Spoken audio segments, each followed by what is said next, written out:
Showing on this episode of Law Weekly a conversation on what has now been described as the cat and mouse game between the Economic and Financial Crimes Commission (EFCC) and the former governor of Kogi State, Bello. My guest is a senior advocate of Nigeria, Richard Ahonaruogho. We look at the role played by the courts and other issues. Also showing on the program, nation building is the focus of the Nigerian Bar Association as it counts down to its 2024 Annual General Conference. Plus our recap of the top trending stories in the courtroom. Hello and welcome to the program. I'm Shola Shuyeli. It's no longer news that the EFCC has declared wanted the former governor of Kogi State, Bello, following his absence in court for his arraignment on allegations of laundering about 80 billion naira. In my interview with senior advocate of Nigeria, Richard Ahonaruogho, we'll look at the role played by his successor, the present governor, how the EFCC could have done its job better, and even the roles played by the courts. I began by asking the learned Silk his reading of the drama that has played out so far. It is unfortunate that His Excellency Bello, the immediate past governor of Kogi State, has found himself in a tussle with the EFCC as to whether or not he will submit himself to be charged to court or not. For someone who has held such an high office, it's expected that we do everything possible to aid the just administration of law, including the criminal justice system of our country. The EFCC is a notable agency for prosecution of crime and criminality. And therefore, if a person is wanted or sought for by the EFCC, it is the person's duty to voluntarily surrender himself to the EFCC or to the police or other law enforcement agencies for the purpose of them, one, to conduct their investigation, and two, if they find that a prima facie case has been established, to charge the person to court and for the person to answer the case. So bringing himself to a position where the streets will have to be barricaded and where the governor, sitting governor, will have to leave wherever he is to where he is, endangering his own life as a sitting governor and putting the state, that is Kogi State, in jeopardy is most unfortunate. A governor must be seen to be above board and must not aid any act of seeming criminality, because they are all allegations. But if a person uses his immunity to shield a person that does not have immunity, it is not a right thing to do. And I think that is condemnable. And I do condemn it. Because it's an interference with the administration of criminal justice. Anything that impedes the free flow of the state carrying out its duty is an impediment. And he can be charged after he leaves office, because there's no statute of limitation for a criminal act of that nature. I'm particularly interested in your views about the roles that the two courts played, one restraining arrest and the other granting a warrant of arrest. Yes, it's unfortunate that the Federal High Court in Abuja was said to have given an order being a warrant, a bench warrant. And this is not known to law. A bench warrant is issued after a defendant has appeared to take his plea and is granted bail and fails to attend the court, or a witness is summoned to come and testify on behalf of the prosecution and he fails to report to testify, and the prosecutor finds it necessary to ask for a warrant to produce the witness.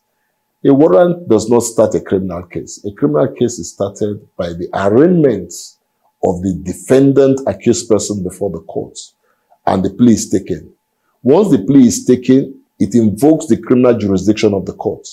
If the plea is not taken, the court lacks jurisdiction to continue with the matter, but may hear other applications, e.g., an objection by the defendant accused person. And while that objection is being held, the defendant need not enter the dock as an accused person and can remain in court and prosecute his objection.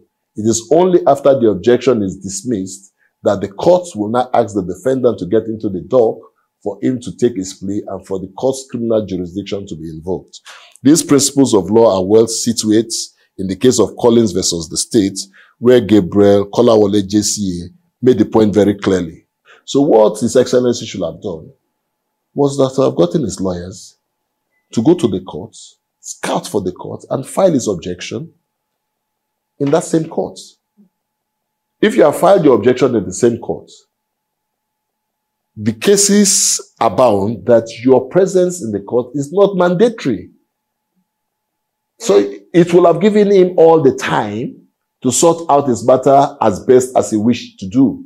But for you to run to a court in a different state under which you are not charged to get an order restraining the EFCC is to put the law on his head, as to speak. And I don't think that is acceptable. And it should not be encouraged. So I think the courts should just be cautious in the kind of order.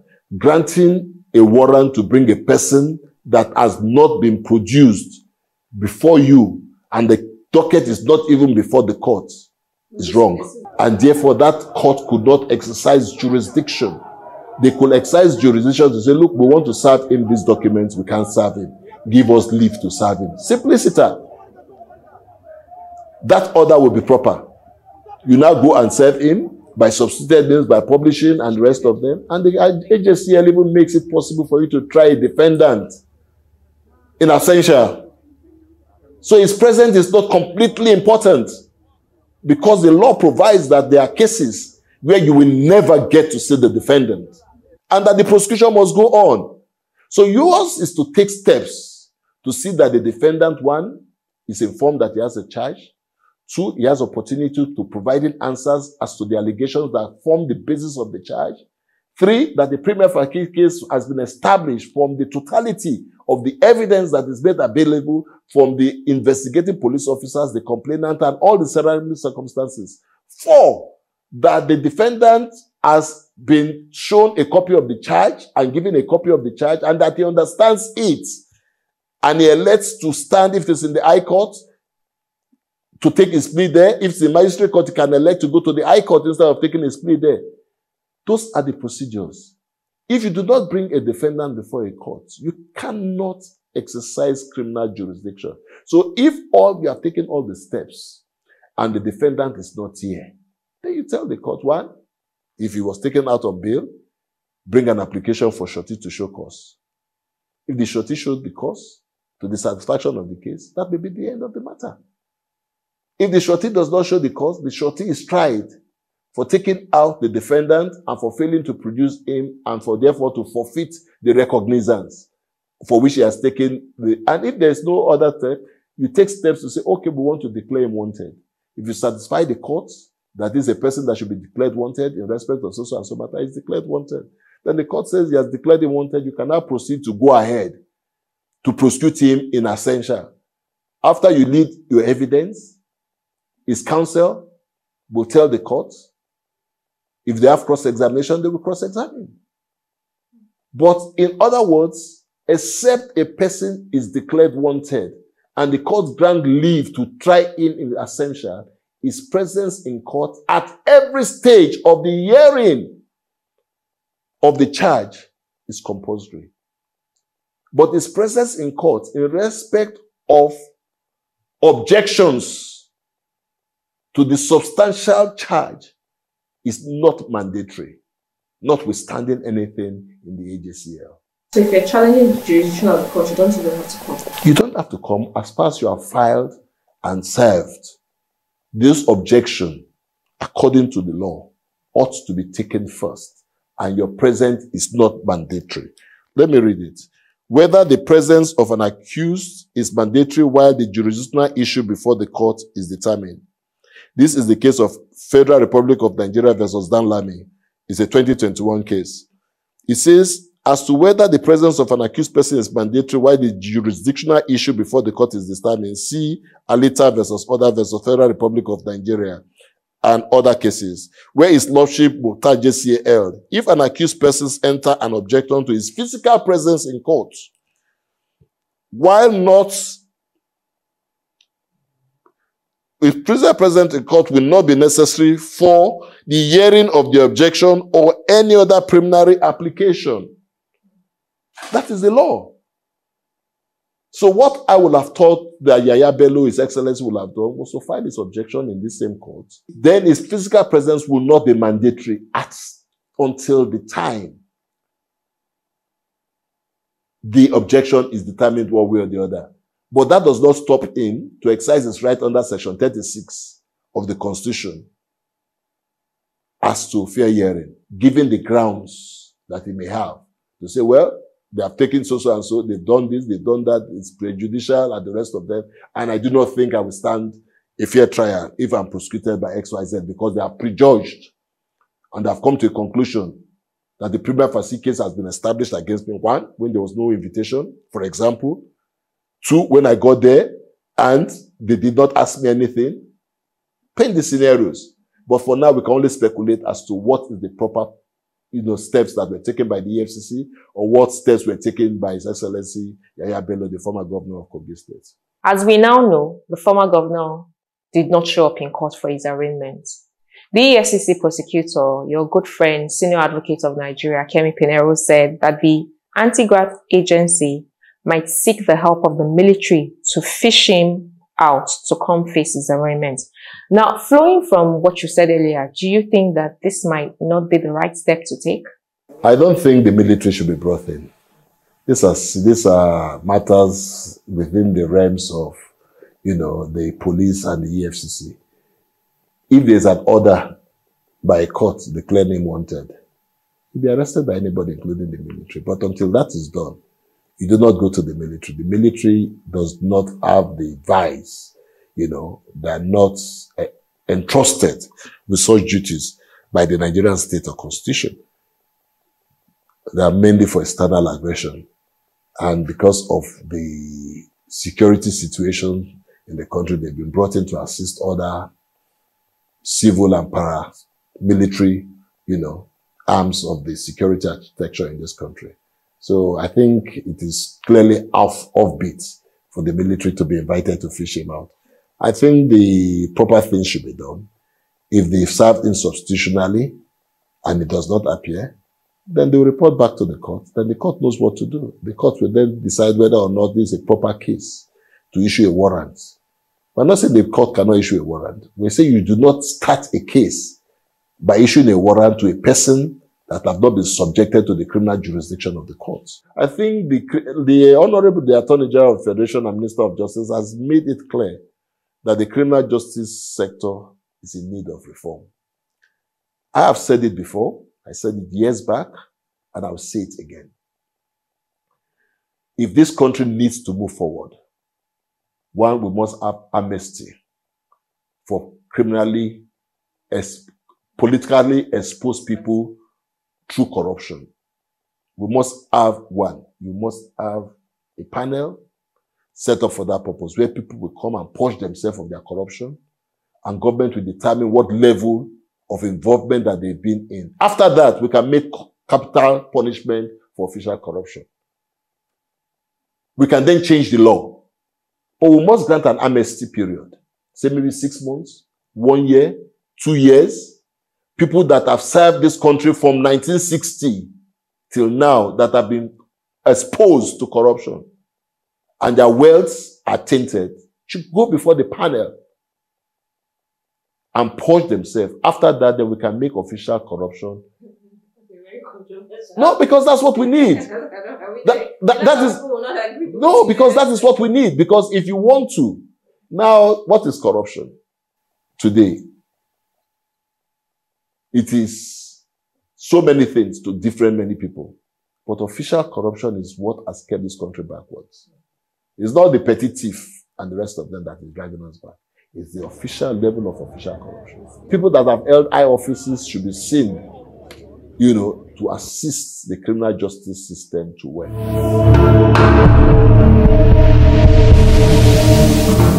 Thanks for staying tuned. The president of the Nigerian Bar Association, Senior Advocate of Nigeria, Yakubu Mekiao, has invited the Director General of the World Trade Organization, Mrs. Ngozi Okonjo-Iweala, to address legal practitioners in the country on how they could assist in rebuilding the nation.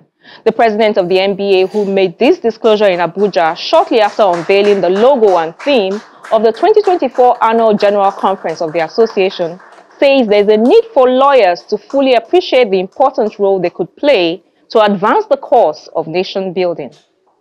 What we sought to do last year was to put together a conference that would agitate the minds of Nigerians on the need to get it right in all facets of our national life. And this year is not a continuation, and neither are we saying that we've already gotten it right. But having so agitated our minds on the need for us to get it right as a nation, then we must also begin to sensitize ourselves about the posture that we must all have nationally towards that project of getting it right as a nation. And that is why, by the special grace of God, we came up with this theme for the 2024 Annual General Conference. Pressing forward is a posture that we must all have as a nation for the purpose of rebuilding Nigeria. And we were inspired by, number one, the scriptures talking about pressing forward toward the mark of the goal of a higher calling that you have. And we recognize what our calling is, our primary call as lawyers, to provide direction to the people and also to advance the cause of the nation. And those of you who listened to that riveting speech by the President of the Federal Republic of Nigeria, President Bola Ahmed Tinubu, GCFR, last year at the Annual General Conference, he made a statement that actually struck our hearts when he spoke about the need for us to press forward, change our attitude towards the way we do things in the country. And so the scripture and the statement of Mr. President actually form the basis for the inspiration we got in coming up with the theme of this year's conference. And so what you'll be hearing in the course of the conference, from now into the conference, is the sensitization of all Nigerians. We have a plow on which we must put our hands, and no one puts his hands on the plow and looks back. We have to change our attitude towards the way we do things. If we are where we are today, and we are not satisfied with where we are today, then we have to look at the way, the attitude with which we've gone about doing the things that we've been doing as Nigerians. We've been blessed with a keynote speaker like no other.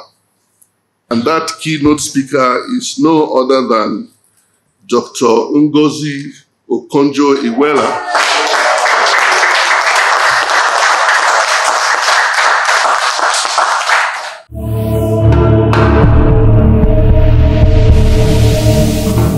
And just before we go, a quick recap of some of the top legal stories in the news.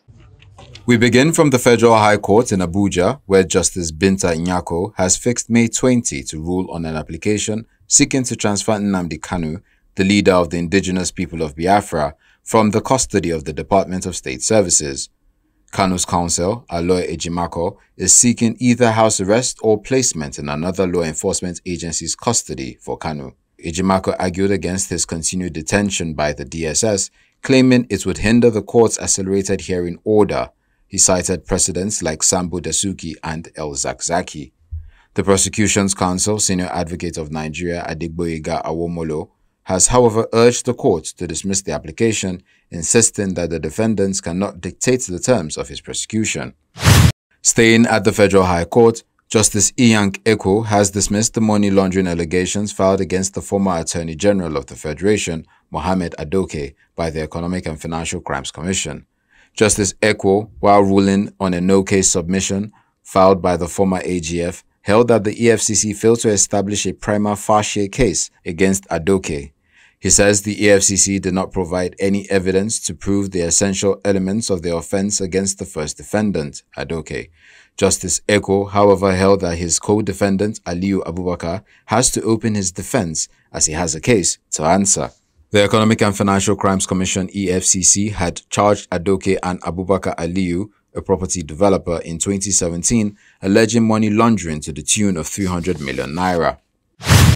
The same Justice Iyank Eko has refused to strike out the 9-count charge brought against the former governor of Anambra State, Willie Obiano. In his ruling, Justice Eko held that security votes is paid from the Federation account and the court cannot stop the EFCC from prosecuting the case concerning how it was spent. Mr. Obiano had challenged the powers of the Economic and Financial Crimes Commission to prosecute him on a 9-count charge of theft to the tune of 4 billion naira. He urged the courts to strike out the charges against him, describing them as an abuse of court process.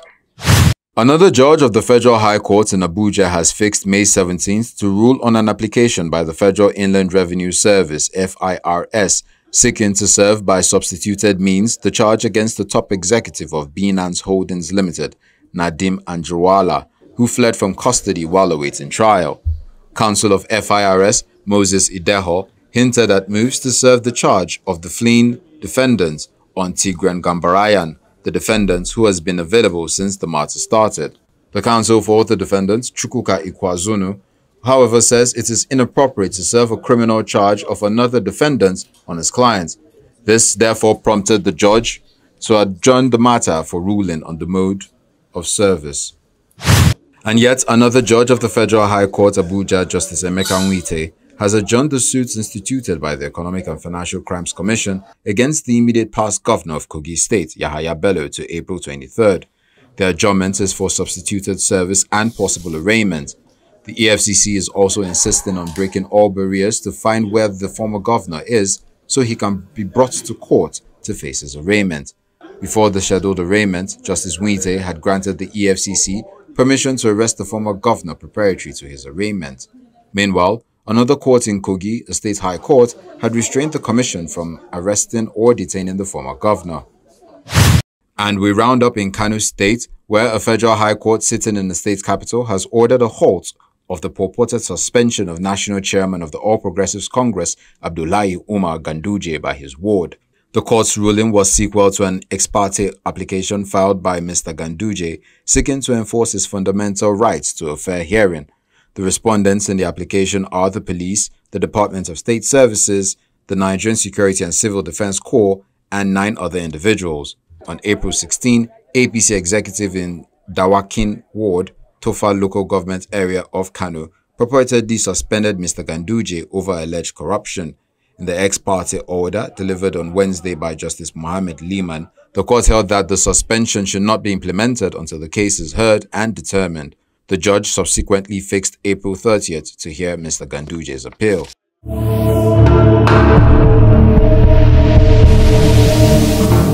And this is where we adjourn proceedings for today. Do remember to check out the Channels TV website for a replay of this episode of the program, as well as past episodes. Please also send in any feedback via our social media handles. I'm Shola Shayeli. Thank you for watching and see you next week.